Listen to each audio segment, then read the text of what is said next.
you look in your email inbox, you look at Facebook, you look at Twitter, you look at Pinterest, you look at Instagram, you look at any of that, you will see like literally adjacent, here's something from a company, and then here's something from your mom.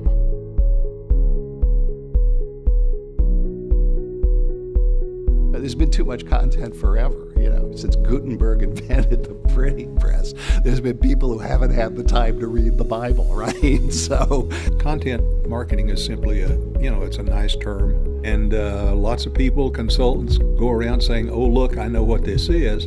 But it's been hot and important and impactful and effective for over a century now.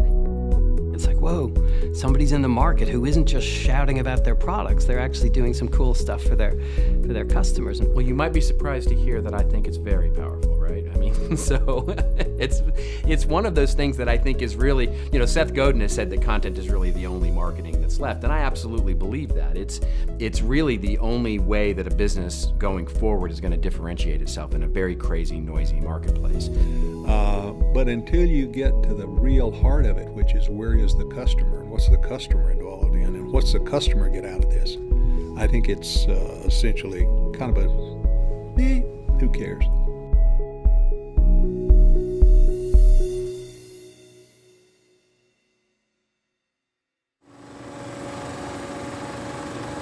Right now, while we sit in this meeting, mass selling using all the spectacular resources of sound pictures and animated cartoons in color is helping to sell great masses of people in the way they like to be sold. Brands and branding are really an artifact of the 1960s, 70s, and 80s. That's when we had big mass media. Television dominated everything. Family all gathered around in the evening, watched TV. Advertising came on, and what we did is we created commonality. In other words, the family next door saw the same television commercials that I saw. That's where you found out about new products or services in the marketplace. That's where you found out about new brands that might be great for your home or great for your car or whatever. So marketing for a long time has been about interruption. I have to interrupt your day by putting on a television commercial when you're watching the game or watching your favorite drama, or have to put an advertisement for when you're thumbing through the magazine that will cause you to stop, or reading a newspaper that will cause you to stop, or God forbid, call you at home and with an unwanted message. Pushing it out, pushing it out, pushing it out. And it's always been that way. I mean, that's the history of marketing. If you go back to what the 4 Ps of marketing, product, price, place, and promotion, all in the control of the marketing organization. We decide what products we're going to make, how many we're going to make, how we're going to price them, how we're going to sell them, where we're going to sell them, all those things. Now I've created all that, now I've got to push that out to you, and I've got to convince you to buy. So it's been primarily about persuasion. It's one where we actually go out in some persuasive way to try and convince someone that our product or service is better. We describe value, basically. That's the classic marketing training. If you look at how marketers have been trained in university since really time began, it's how do we actually describe the value of the product or service we're doing in an ever clever way. And how do you do that? You basically have levers that you pull. One of those levers was advertising, and you basically bought advertising space, and you knew that for a certain amount of investment you could expect a certain amount of return. On good days you did better, on bad days you did worse, but over time you learned the metrics that could help you achieve that. Marketers fell in love with mass media because at that time it was probably the best way to market. It was just blossoming, where you had newspapers and magazines and television that could reach so many people, and we weren't used to that. Somebody else owned the audience. So usually that was traditional publishing, so perhaps a newspaper or a magazine.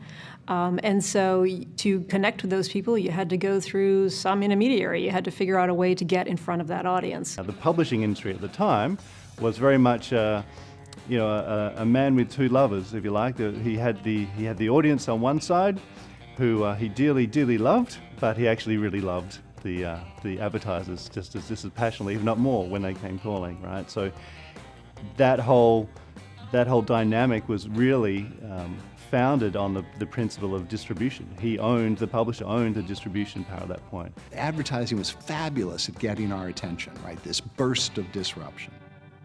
And then what did it do with that attention? absolutely nothing. It just hung there. Now, that was great when you had to watch it. Companies, corporations, media had all the power because we only had so many channels and consumers had only so many ways that they could get their information. With the advent of the internet, that disappeared. And suddenly the advertiser and the audience can find each other, or rather the publisher and the advertiser are essentially competing through the same channels to try to reach the audience. So that's really where brands have come into their own when they've realized, well, we don't have to go through a third party to reach this audience. We can actually try to achieve that directly. Instead of having to advertise in someone else's channel, I have the opportunity to create my own valuable, relevant, and compelling content in our own channels to really create loyalty, build relationships directly with what we like to call subscribers instead of going out and having to pay for that attention. I think we have to change the way we think about getting access to the mind of the consumer we want to have a relationship with. And one of the best ways to do that today is through content. Content marketing, I think, preceded advertising. When you go back in history, the first ads really were content that was connecting with people around values. At some point, I think in the 50s, we decided to dazzle and sparkle by talking all about ourselves instead of in terms of what they needed. As I defined content marketing, communicating with potential customers to drive behavior has been around, forever, right? For millions of years, since the first caveman tried to sell a rock to another caveman, right? He was creating a rock brochure. We've always had content marketing. We just, the different kind of iterations of it, where it's come from. If we look back in the 1800s, there were quite a few companies that were trying to figure out how to build lasting relationships with customers by not talking about their products and services. While not the oldest example in the world, my favorite example is probably John Deere's The Furrow magazine.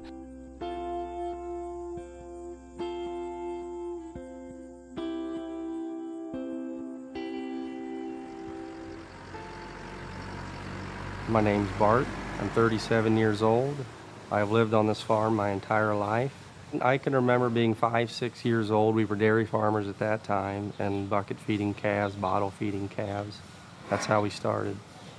I bought this farm from my dad. He's the second generation, about 10 years ago. And we raise corn, soybeans, and wheat, and we also raise beef livestock. I'd say I've been getting the furrow and reading the furrow for about 5 years now. I will say that I think the articles in the furrow are very neutral. I mean, to the point that I always wondered, is this a John Deere magazine or not? The furrow came along in 1895 when our company was under the direction of John Deere's son, Charles. He recognized that need for farmers to have an accurate, unbiased source of information. Anything that we think farmers can use to improve their operations, that's something that's going to make it into the furrow. I try to key in on the soil health and soil fertility. Fertilizers have gotten very expensive through the years, and how you apply them is very important, not only economically, but also for the environment. I don't know where a company like John Deere sits on soil conservation as far as no-till versus being a more conventional type. To me, I think a company like that has more to gain when people are working more ground, but the furrow doesn't just talk about that if they do it all. I mean, it's more about the opposite of that. If you go back through the entire history of the magazine, I would be very surprised if in that editorial space you saw the words John Deere mentioned more than 15 or 20 times, and that's going back 120 years. That veil of secrecy has been lifted off of marketing. People know when they are being marketed to. The John Deere brand still stands for something.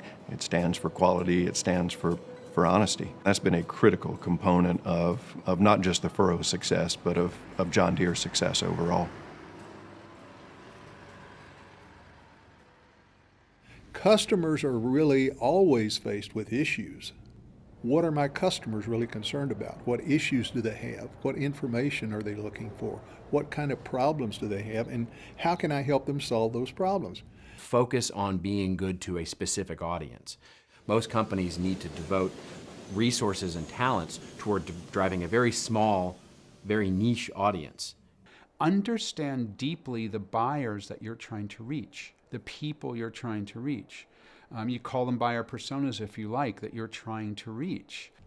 You need to somehow integrate yourself into things that are valuable and important to them. And you have to deliver that to them and manifest your interest, not just with words and pretty pictures, although those are critically important, but by actually doing stuff that matters as well. I think the brands that really get it are focused on being part of the information you want to consume. They're focused on creating higher quality content that inspires people to buy something they didn't know they needed. So that's Procter & Gamble. I mean, they're trying to sell more soap. How are they going to do that? They said, well, who are we targeting? We're targeting women. Women are trying to build their households. What do they like? They like certain kinds of programming. They wanted to be entertained. They were busy. Most of them were women. They were working around the house. So when they were either working or when they had an opportunity to sit down and take a break, they wanted to be entertained.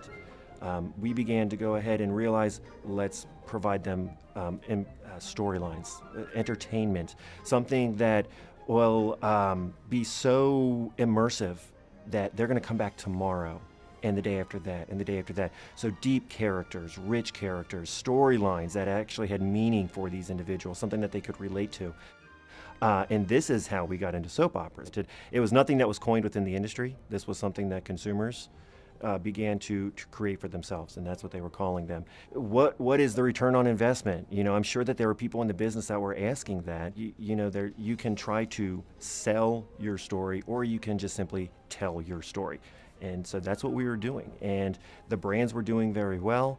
The longest running ones that we ever produced, such as The Guiding Light and As the World Turns, they all started on the radio. And then come the 1950s, the invention of the television, they made that transition. We never really even started as a sponsor. We went all in. We went ahead and we started up our own production company. We were hiring them to hire the writers, hire the actors.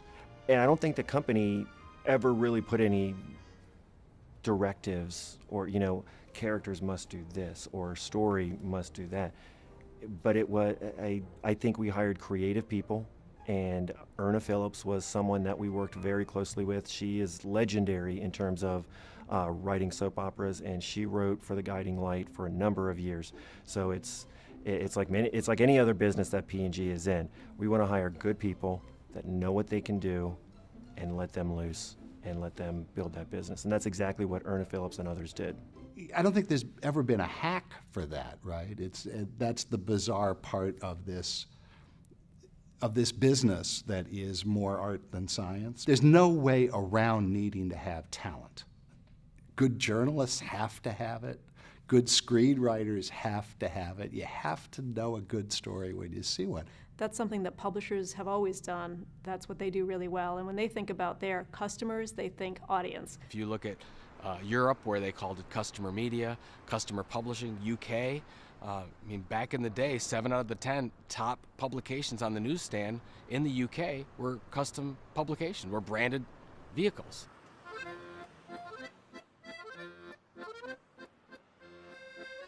Germany used to be a magazine country. We have so many publishing houses, and people still read a lot of magazines. When you look at the newsstands at the airport or at the train stations, there are still so many magazines on sports, on soccer and things like that, with a small audience. Magazines only with a circulation of 10,000 copies or so, but very, very sophisticated in editorial design and editorial content. Companies in Germany who need to have content for their products. I think they recognized as well that with complex matters, complicated products and things like that, they need more content, more stories to tell about what they are doing. By 2000, 2001, we had a special term. We were talking about orchestration of different media channels, with mobile channels, with the internet and things like that. We as corporate publishers were the first ones to use tablet magazines, for example. We invented corporate blogs and podcasts and things like that. And so We were doing content marketing already. It was called all kinds of different things. So it was called custom publishing, custom media, branded content. Customer media was big in Europe. Everybody was talking about it, but they were all using a different language to talk about it. I think there's a lot of things that it isn't that people think that it is, that are really too simple and too truncated and don't get anywhere. There, lots of advertising agencies think of things as content marketing that aren't really content, and a lot of content agencies think of things as content marketing that aren't really marketing, and that's where I think it gets complicated. If you go up to somebody, like say a CEO of an organization or president, and you say to them, are you better at solving people's problems than anybody else in your space? That's a question that'll interest them. But if you say to them, are you the best content marketer in your space? They have no connection. If we don't start communicating this in the same way, we're never going to grow as an industry. And sort of in 2007, put the flag in the ground and said, look, we're going to call it content marketing. And you just see this wave of momentum. Obviously, content marketing has been around forever, but there's a whole new thing when content marketing collides with the internet and with digital. There's been this cataclysmic shift in how customers get their information today. I remember when I was first doing content marketing, I would see stats that said there was 20 million people on the internet. Like 20 million people on the internet, that's nothing. When you figure today, there's billions of people on the internet. So if I'm trying to get their attention, I better be creating some pretty fantastic information on an ongoing basis to get their attention. I can't just rely on the very few channels that we had in the 90s. Now we've got hundreds of channels. So how are we going to get our audience's attention? One of the times I really thought, wow, this is pretty cool stuff, was the old Will It Blend YouTube videos. And YouTube had just started. YouTube had been around, I don't know, months or something like that. And Blendtec, this very smart company, said, well, shoot, we can use this new media to market our blenders. So they created this Will It Blend series. I'm going to place approximately 50 marbles in a jar. And I'm going to run the ice cream cycle, which is the slowest cycle we have.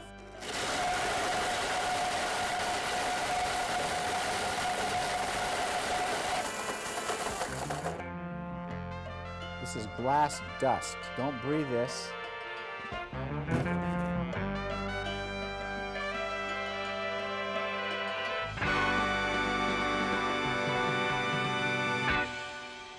I had no idea that this would turn into such a monster, a good monster. I've always wanted to have the fastest, the most powerful thing I could have. So for a wedding present in 1968, I got a blender. And I thought, man, I can make this thing better. So for years, we've had the opportunity to build a blender that would not fail. We're an engineering company, so we have 40 engineers. No other blender company has 40 engineers. I'm an engineer, which was a real problem because we didn't have any marketing and sales. I thought that if we had the best blender in the world, that people would beat a path to our door. I thought if people go into a scoop shop or a smoothie shop or a coffee shop, and then people would go in and they get these fabulous drinks, and they'd think, wow, I gotta get one of these blenders. I just can't wait. Hey, would you tell me what that name is? And people would literally write it down. And I thought, that's the way to sell. Someone buys something from you and then demonstrates it in a commercial setting. That's the best way to sell it. Not so. We finally decided that we needed to hire a real salesperson, marketing person. He saw a pile of sawdust one day, and he asked somebody, what is that on the floor? And they said, oh, that's just Tom, blending 2x2s. And he said, really? And yeah, sure. And so he buys a rotisserie chicken at Costco, and he buys a 6-pack of Coke and some marbles and rake handles and a bunch of other goodies. Came to me and said, here, blend this stuff. And so I said, okay. And so we filmed blending this. And he came to me 5 days later and he said, Tom, we've hit a home run. We have 6 million views on YouTube. And I said, who tube? My name's Holly Jackman. My husband and I own 4 Roxbury smoothie stores. Carrots, celery, cucumbers, beets, ginger, lemon, limes. Make them taste incredible. Nutrition never tasted so delicious. Well, we did a lot of researching and looking around. I'd had a lot of home blenders that I wasn't as happy with, so we were very excited when we found out about the blend tech. We watched all the commercials where you blend it. We saw them throwing iPods and all kinds of crazy golf balls and things in, and we were very impressed. We've done, on YouTube, we have, I think, 145 that are up. So, and all total, not just YouTube, but other views, around 500 million views, 500 million views. I thought, wow, this is great. What an opportunity to sell a product and not have to spend any money. You know, it was wonderful. So in short order, our sales were up 1,000%, and we just kept doing videos. At this point, we used to say, hey, check out this video. You know, I'm blending an iPhone. And whoa, really? You can blend an iPhone in a blender? That's how it used to be. The way it is now is people come to us and say, hey, no question in our mind, we're hooked on your videos. You know, we want a BlendTech blender. Our job is to now take that trust and not abuse it. We don't have to try to get into our customers. They're already letting us in. And that's a big difference. That's really that direct connection opens up a whole new world of relationship with consumers, and content is the fuel that creates that opportunity. And because we've got that connection with them around something that they value, we don't have to pay to find them because they're coming to us. They sign up for our emails, they follow us on Facebook. Content at this point is a form of currency that brands, that storytellers use to have a conversation with somebody. If marketers are going to use that new direct channel just to do what they always did before, Like us, share this, click here, follow us, watch our video, and just push their product messages, it's an abuse of the channel, and in truth, they lose the channel. You know, they're now denied it because the consumer doesn't want to hear anymore. This is the same problem that was posed when the introduction of a new technology was introduced in the 1920s. That was the radio.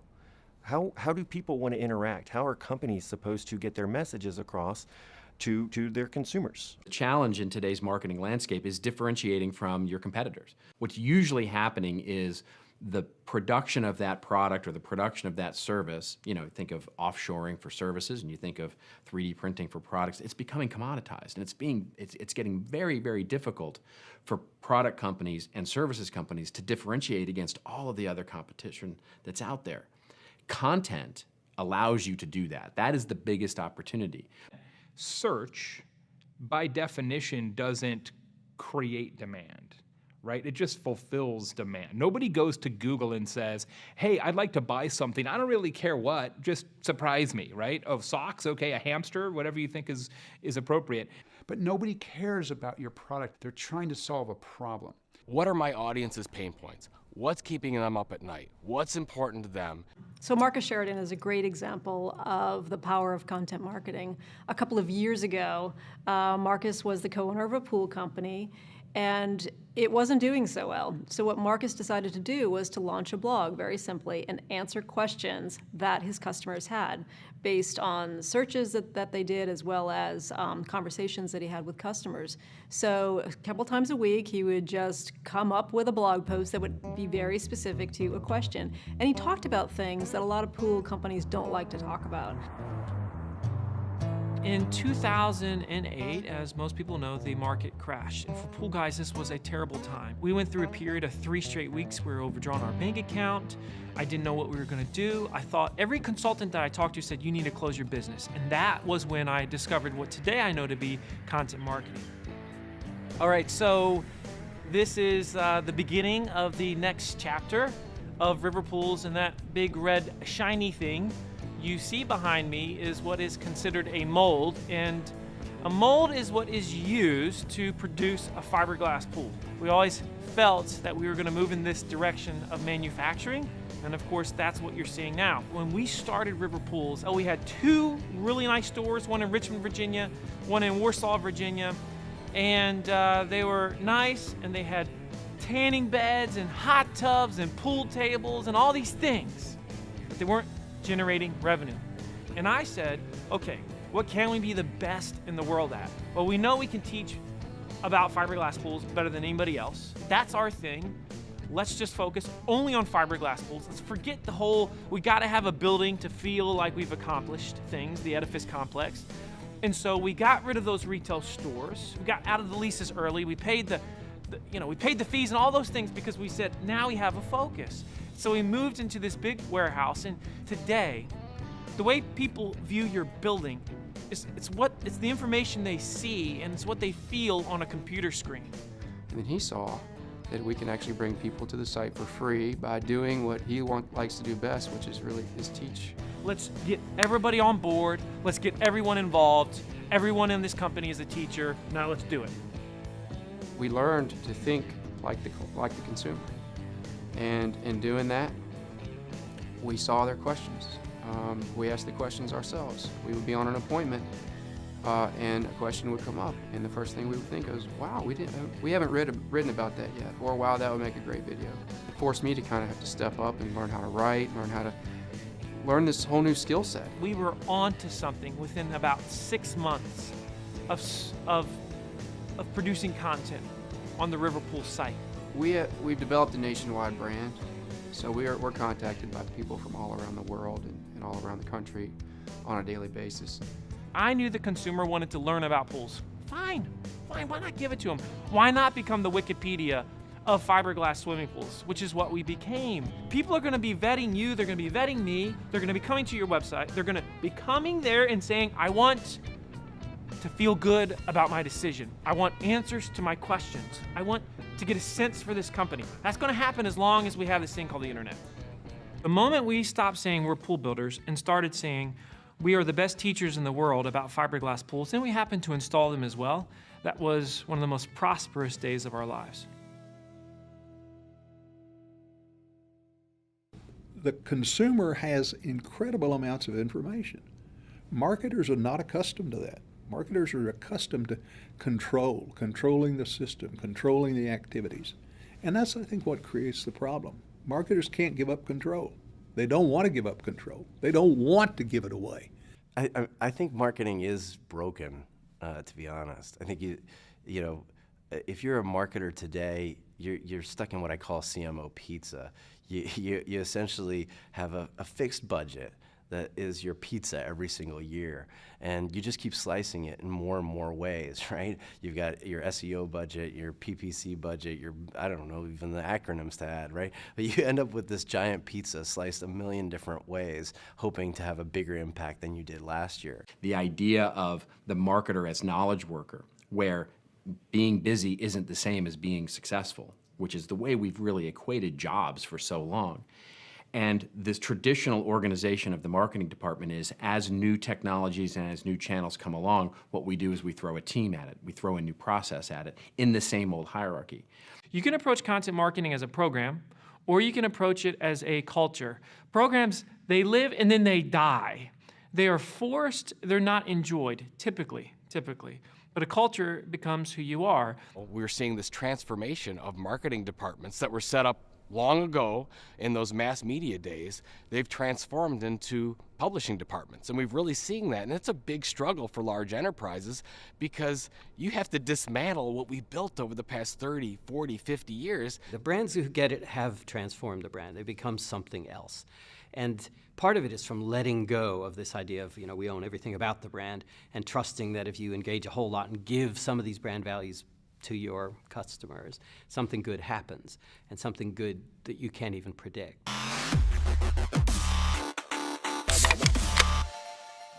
So Red Bull's an amazing brand. Well, certainly there's the Red Bull example, and they're the poster child of content marketing these days. I think from the very beginning, Red Bull was a storytelling brand. I spent 6 years at Red Bull. We were a marketing team, and actually, I guess most of the content activities came from the communications function within the marketing team.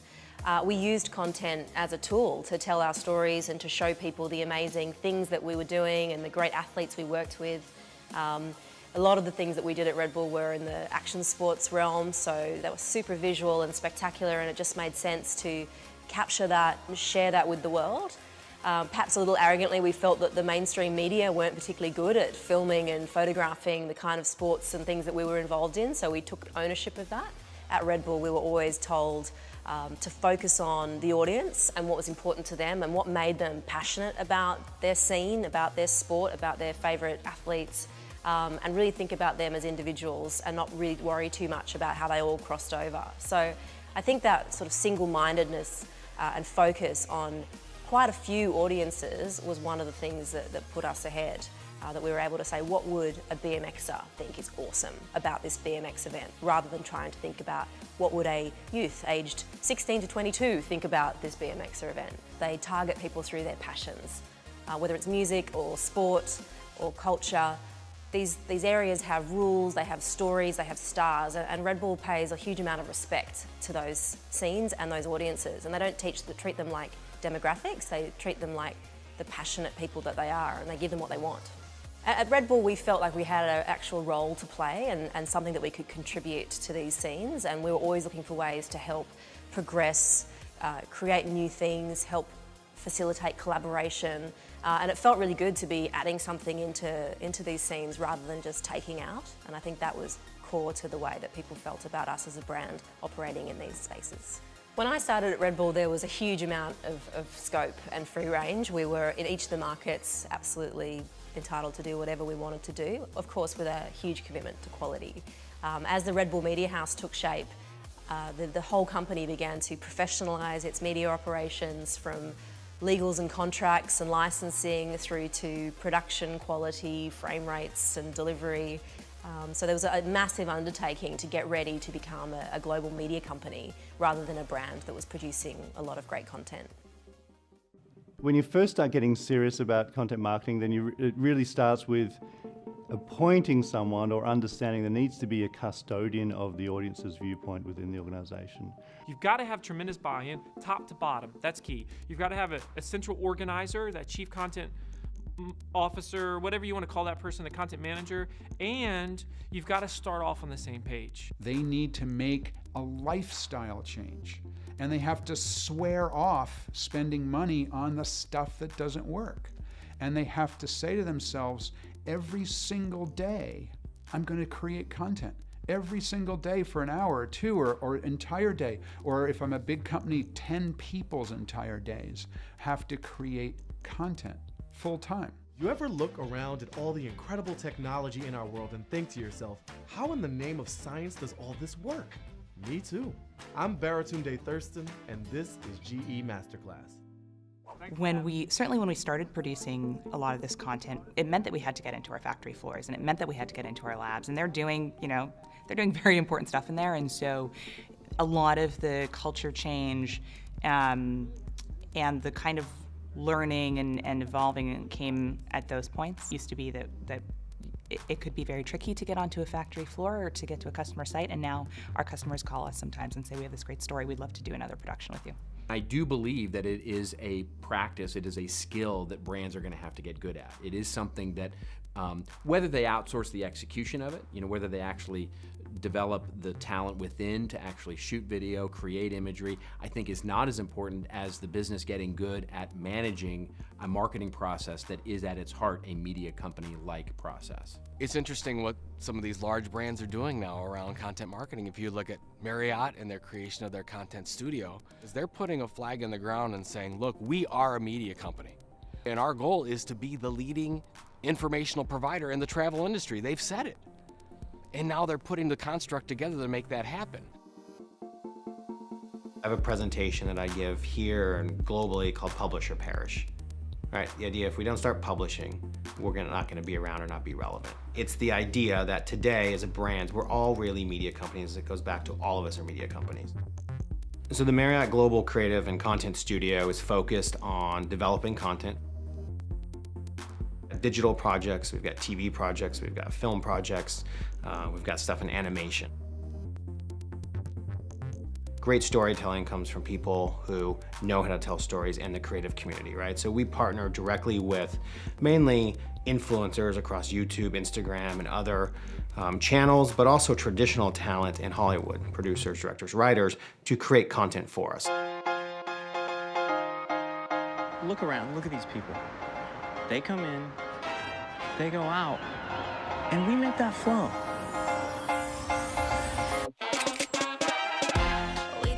So the biggest project we've done today is Two Bellman. It's a short film. We partner with a group in Los Angeles called Substance Over Hype. They are a parkour group. They do music, dance, motion, music. It's all their thing. Created a 15-minute film where the set is the hotel. It's just naturally part of the story. It's never an integration. It's not about, here's your key card, thank you for checking in, right? That does not exist. You just naturally see it in its environment. When you let creators give them parameters and let them do what they do best, storytelling, they'll figure out an authentic way. It's when it becomes ugly programming is when a brand says, well, can you put my logo in there 4 times and stop it on the screen for 3 seconds? Content marketing is not overnight. You know, it's a marathon. And so you have to really educate folks that, you know, it's not gonna happen overnight. You have to scale this, and you have to really have that whole content ecosystem built, and how are you using social channels and everything else to drive back to wherever you want that center of your universe to be. Like a halfway decent human being, brands have to be about more than themselves. It's humans. It's humans dealing with humans. We forget that, right? Instead of trying to be real time, you got to be real. That single-minded focus on your audience and what they love and what they really care about, and trying to offer value in that space is something that anybody, any brand can do. And the rules by which we play by are human behavior, right? Every organization, I don't care what you sell, is P2P, it's person to person, people to people. It's not stinking B2B, B2C, B2G, which is business to government. But the philosophies of becoming incredibly helpful, being a great teacher, listener, communicator, they don't change. I don't care what it is that you're on, what it is that you're doing. So it's not about size. It's not about what you do. It's about a mentality and a culture. Jyske Bank is one of the largest banks in Denmark, and for years they were paying a lot of money for sponsorships, and they didn't want to do that anymore. They didn't know if that was a good use of their resources. So they created Jyske Bank TV, targeting to financial consumers, and they started to answer questions on this video channel about how consumers can save for retirement, how they can get checking accounts, savings accounts, do things with their lives financially. And they were starting to share information like a media company would. We say that if you can't rely on the media, you have to become a media. And that's basically what we think. My name is Rasmus Nielsen. I work as a host and journalist here at Jyske Bank. Well, since it started in 2006, we started doing internal communication on TV, and then in 2008 we started also sending to our customers. Efter kickstarten går vi direkte på jer to, eller? The hard part is not to produce the content, it's to get the right idea for the content, and then to get the big yes from the CEO and the company, so you're getting in there. We have had our CEO call us and say, that wasn't my kind of story, but that's all right. I'm still here. You need to have that kind of CEO that thinks, okay, all right, I give you some freedom, and I won't intervene. But of course, he will have an opinion. But he believes that if you tell it as a journalist, people will believe it, and they will like it. It's been a long process about getting where we are now, because people are very skeptic about this. But every time we do a story where people say, oh, that's actually what we were talking about in the canteen, so great that you guys are talking about it also, even though it's kind of a bad story for us. But people are talking about it anyway, so if we don't talk about it, it will just, grow bigger and bigger in the organization. You earn the respect from the audience. You have to get good stories that go into people's hearts. And when you reach people's hearts, they will do the right things with the brain. Think like a publisher. Produce content that is relevant for your audience. You have to believe that this is the right way to go. And I don't think it's just the right way to go. It's the way you have to go. Having that real respect for content as a thing unto itself, it will reward you if you invest in it. But it's not something that can be done cheaply or easily or quickly. The content business is the only part of this business that I can see credibly leading the new practice of advertising. And I'm moderately upset because not enough of us are trying to do it. I don't get tired of it.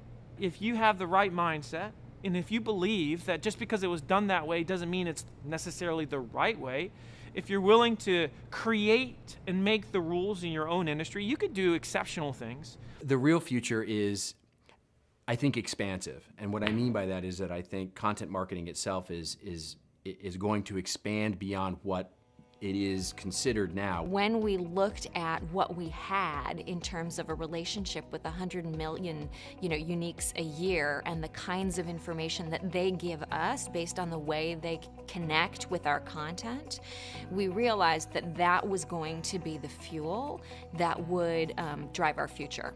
The number of companies that are creating new products because they have a content marketing platform that's working for them and they're seeing new opportunities is just amazing. Storytelling helps cut through. It helps us make sense of the world. Content that has a storytelling backbone to it is just easier to consume, it's easier to remember, it's more engaging.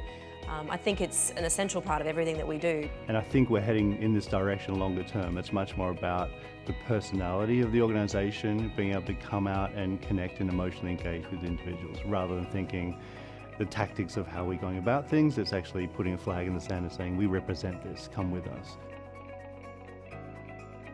What brands have to be in this new area is they've got to be a coherent core narrative, because that's the only thing that's going to remain consistent and distinguishable and differentiating across all kinds of channels.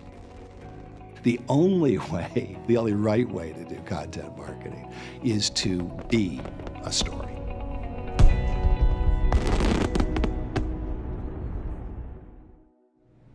Or they can just assume that everything's already understood, right? But you know what they say about assuming. It doesn't always work out very well.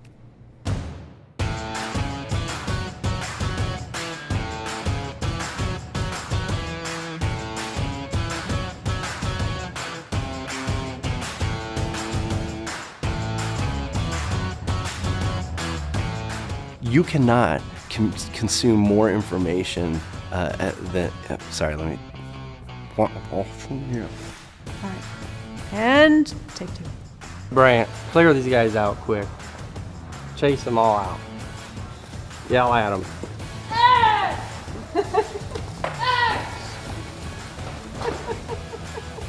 Get these guys, they're too close. Oh, they saw you coming. Chuck Norris was fun because what a wonderful guy. And I had an action figure of Chuck Norris. And then a bunch of these bad guys with guns and beards and all this stuff. And so I put it in a blender. My dad drives a Ford truck, I drive a Chevy, but we both agree on John Deere. Don't giggle. This is serious. Chuck, it looks like Total Jim. I said, oh, I guess that, Chuck, I guess that Total Jim really works. It's really pretty and it dresses nicely. That's what I think the future of content marketing is. And it's going to grow up and marry a really nice boy and have a family. Sounds good. I don't know. Does anybody know really?